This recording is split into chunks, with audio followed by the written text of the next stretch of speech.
आज एक सच्ची घटना लेकर फिर हाजिर हुआ हूँ। ये कहानी, ये घटना सुनकर आपकी रूह कांप जाएगी। आप सोचने पर मजबूर हो जाएंगे कि ऐसी हैवानियत कौन कर सकता है। एक बेटा जिसको माँ बाप ने हर मंदिर के चौखट पे अर्जी लगाई, और वही बेटा आज इतना बड़ा हैवान कैसे बन जाएगा जो पूरे परिवार को खत्म कर देता है। आखिर इस घटना ने पूरे समाज को झकझोर कर रख दिया है, लोगों को सोचने पर मजबूर कर दिया है। इतना निर्दयी तरीके से पूरे परिवार को, अपने माता पिता को कैसे खत्म कर सकता है। ये कहानी बहुत ही मार्मिक है और बहुत ही दिल दहला देने वाली घटना। ये गाजीपुर से की डिलिया गांव से, गाजीपुर के डिलिया गांव से है। सदर तहसील का मामला है। एक लड़का, सुबह 11 बजे का मामला होता है। एक लड़का अपनी बहन और माँ बाप सबको कुल्हाड़ी से काट कर मौत के घाट उतार देता है। कहानी कुछ इस कदर है कि पूरी रूह कांप जाती है कहानी सुनाने से पहले। दोस्तों, एक बहन के लिए लोग जो है हजारों किलोमीटर दूर जाकर राखी बंधाते हैं और बहन की जो है दुहाई देते हैं कि हर मुसीबत घड़ी में मैं तेरे काम आऊँगा। आज वही भाई कैसे हैवान बन जाता है।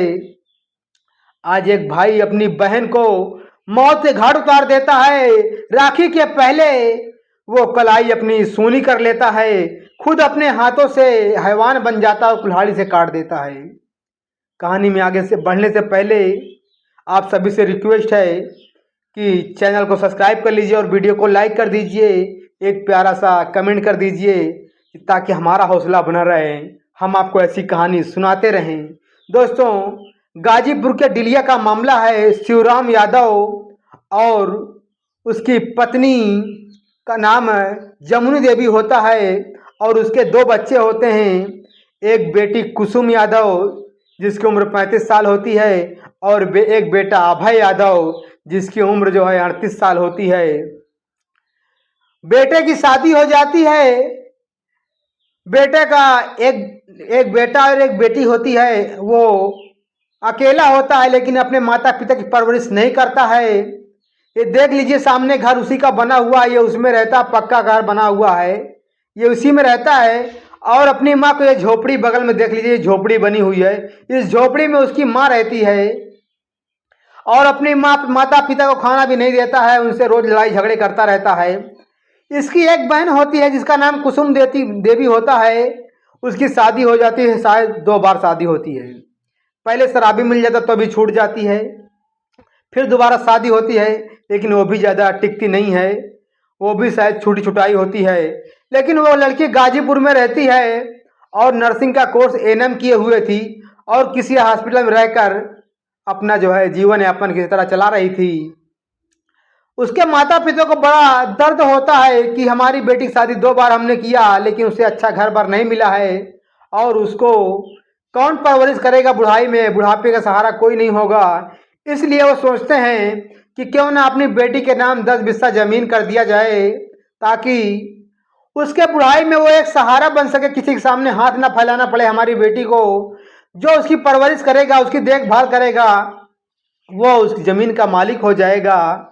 अगर बेटा हमारा उसको जो है खाना पीना देगा, उसकी परवरिश करेगा तो वो जमीन फिर हमारे घर में आ जाएगी। अगर नहीं करेगा तो जो उसकी देख रेख करेगा 10 बिस्सा वो ले जाएगा अपना। ये सोचकर माता पिता एक दिन अपनी बेटी को 10 बिस्सा जमीन का एक छोटा सा अंश जो है 10 बिस्सा अपनी बेटी के नाम रजिस्ट्री कर देते हैं।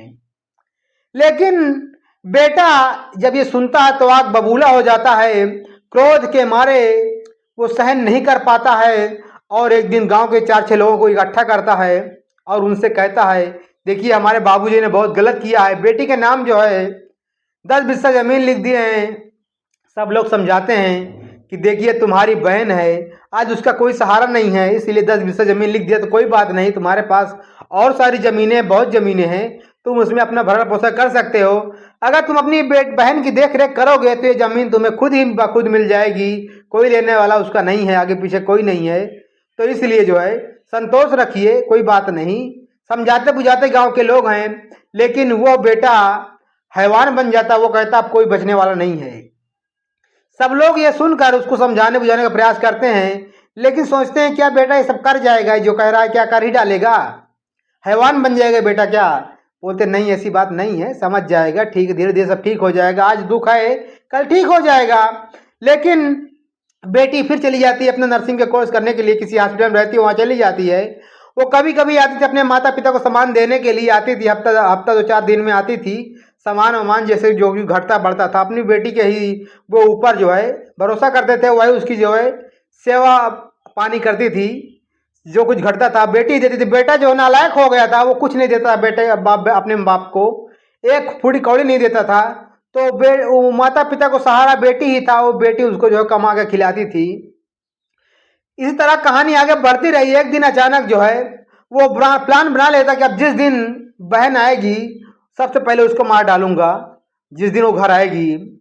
और इसी 27 जुलाई को दिन रविवार होता है, 11 बजे का मामला होता है। जैसे ही वो घर पे कदम रखती है और ये भाई तुरंत अपनी घर से कुल्हाड़ी निकालता है और अपनी बहन को दबा लेता है। सामने बगल में खेत जो दिख रहा है, यहीं पे अपनी बहन को मार के गला रेत कर मौत के घाट उतार देता है। उसके बाद तुरंत वापस लौट कर आता है और अपने पिता की हत्या कर देता है। पिता की हत्या करने के बाद माँ बचती है, माँ की भी हत्या कर देता है। सबको खत्म करने के बाद सोचता है कि अब जमीन का मालिकाना हक मेरे पास रहेगा और सारे जमीन का मालिक मैं रहूंगा। ये सोचकर जो है, लेकिन पूरे गांव में हड़कंप उस समय मच जाता है जब लोग ये सुनते हैं। जब हड़कंप मच जाता, पूरे गांव के लोग दौड़ कर आते हैं, तो ये बंदा जो है वहां से 9-2-11 हो जाता है। जैसे ही लोग पुलिस को सूचना देते हैं, भारी फोर्स मौके पर मौजूद हो आती है फॉरेंसिक टीम आती है, जांच पड़ताल करते हैं, सैंपल नमूना जो है पैक करते हैं। पैक करने के बाद जो तीनों बॉडी रहते हैं उसे जो है चील घर भेज देते हैं, पोस्टमार्टम के लिए भेज देते हैं। और पोस्टमार्टम के लिए जो भेज देते हैं उसके बाद जो है कई टीमें गठित करते हैं इसको पकड़ने के लिए कि जहां भी हो इसको तुरंत पकड़ा जाए। लेकिन अभी तक जो है पकड़ा नहीं गया दोस्तों। आखिर उस बेटे ने इतनी बड़ी घटना को अंजाम दे दिया, जिस माता ने, जिस पिता ने उसको पाल पोस कर बड़ा किया था, एक जमीन के टुकड़े के खातिर ये हैवान बन जाता है। एक छोटा सा टुकड़ा होता है, जमीन का छोटा सा अंश, अपनी बहन को क्या दे देते हैं, वो जमीन पूरे घर के लिए काल बन जाती है और ये बेटा हैवान बन जाता है। साथियों आप लोग बताइए, सरकार अब भाई बहन में कोई जो है भेदभाव नहीं करती है और बराबर के हिस्से का हकदार बहन को मानती है। तो ये 10 हिस्सा देने में आग बबूला हो जाता है। अगर वो चाहती तो पूरा आधा हिस्सा बंटवा कर ले सकती थी, क्योंकि इस समय जो है नियम जो है वो कोर्ट में उपलब्ध है। अगर चाहती बहन तो सब कुछ ले सकती है, लेकिन वो 10 हिस्से में ही खुश थी कि जो माता पिता मुझे खुश दे दिए उतना ही बहुत है, मैं ज़्यादा नहीं लूँगी। लेकिन वो भाई इतना बड़ा हैवान बन जाता है कि अपनी बहन को ही, जो राखी का त्यौहार आने वाला है, उसकी कलाई जिंदगी तक अब सूनी रहेगी। मुझे लगता है सूनी नहीं बल्कि वो दोबारा कभी घर में आ ही नहीं पाएगा, जिस घर के लिए, जिस जमीन के टुकड़े के लिए इसने जो है ये हंगामा खड़ा किया है। पूरे गांव में जो है लाशें बिछा दी, अपने घर में लाशें बिछा दी है। शायद वो घर अब दोबारा कभी देख ही नहीं पाएगा, उसे इतनी बड़ी सजा मिलेगी। दोस्तों आप लोग कमेंट में बताइए उस लड़के के लिए कितनी बड़ी सजा होनी चाहिए और कौन सी सजा मिलनी चाहिए, आप लोग कमेंट में जरूर बताइएगा।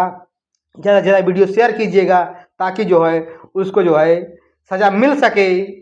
आप लोग कमेंट में ज़रूर कमेंट कीजिएगा कि एक प्यारा सा कमेंट कीजिए और वीडियो को लाइक और सब्सक्राइब कीजिए। फिर मिलते हैं अगली वीडियो में। जय हिंद, जय भारत। अपने परिवार का ख्याल रखें, आप स्वस्थ रहें एवं मस्त रहें। धन्यवाद साथियों।